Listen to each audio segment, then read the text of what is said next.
भाई इसका ना इंजन ऑयल चेंज कर देना अच्छा। और इसकी सर्विस कर देना। और ये ठीक है। स्कूटी मेरा भाई आएगा ले जाएगा। समझ ठीक है गया। ना? पैसे ठीक है। वही कर देगा। ये लो।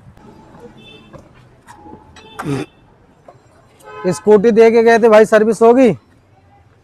भाई इसकी सर्विस नहीं हुई है, इसके इंजन जाम हो गया है। अपने भाई से पूछ के बताता हूँ मैं तुम्हें, ठीक है? हेलो। हाँ अरे दुकान पे आ जा। आ रहा हूँ। क्या हुआ? पता नहीं, कह रहे इंजन जाम हो गया गाड़ी का। अच्छा आ गया। ठीक। अब तू गया बेटा, अब तू गया।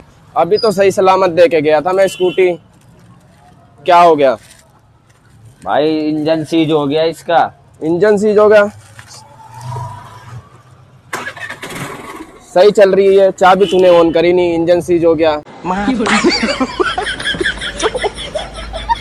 मैं तारी रूप आई।